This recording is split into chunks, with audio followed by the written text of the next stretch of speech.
This is what scientists found at the bottom of the Niagara Falls that left them so disturbed. A portion of Niagara Falls will dry up sometime in the following 5 to 7 years. This isn't a matter of the Great Western Drought spreading east, rather, New York is attempting to shut off the famous waterfall. The notion is not nearly as outrageous, challenging, expensive, or unique as it may seem, which is the most amazing aspect of it all. The operation is known by the official, unimpressive term dewatering. It's been done before as well.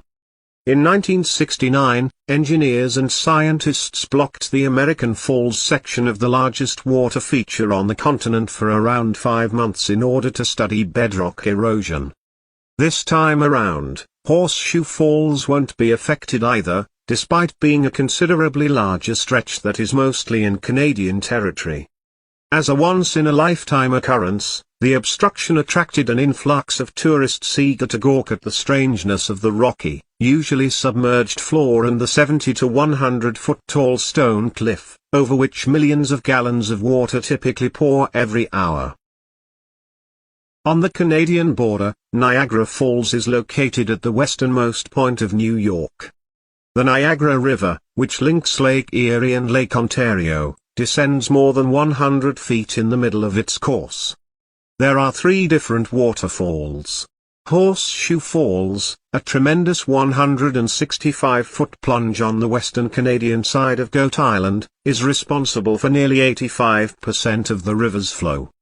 The smaller American and Bridal Veil Falls are located on the U.S. side of the island. Engineers of the New York State Office of Parks, Recreation, and Historic Preservation must complete this round of dewatering in order to remove 2 115-year-old bridges that have outlived their usefulness. The bridges were constructed to connect the town of Niagara Falls with Goat Island, one of the best places to see both the American and Horseshoe Falls, over the Niagara River above the American Falls. The bridges could also accommodate automobiles, trolleys, and pedestrians. Since being constructed between 1900 and 1901, they have gradually deteriorated, and in 2005, an inspection showed that restoration of the existing concrete was no longer considered feasible, the state stated in a study outlining the proposal. In that year, engineers blocked off access to the deteriorating bridges and built atop the stone-clad spans, which exclusively transport people, temporary truss bridges. The original bridges were built with the intention of being low so that visitors could get near to the raging river below. However, those buildings hinder the visibility of the rapids and are often regarded as eyesores.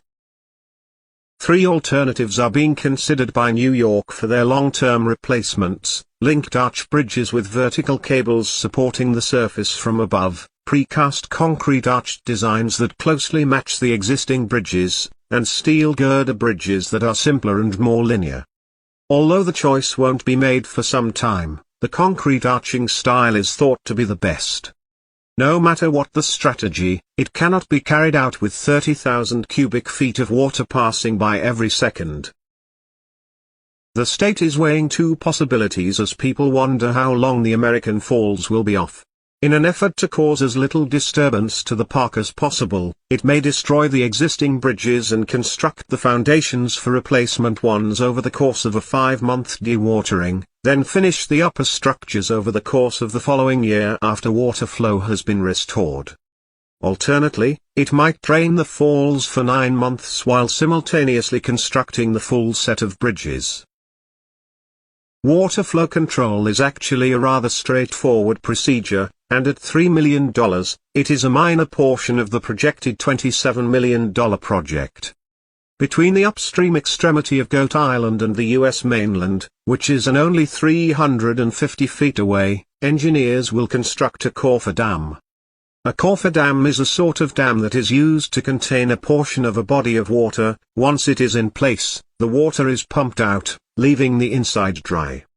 The state hasn't specified how long it will take to construct the structure, but the 1969 cofferdam, which was built with 28,000 tons of rock and dirt and measured roughly 600 feet in length, was lowered into the river by bulldozers and dump trucks. When the falls stop, it'll be like peering under your sofa for the very first time in decades. When the falls were shut down in 1969, crews discovered 2 bodies and millions of coins, most of which were removed.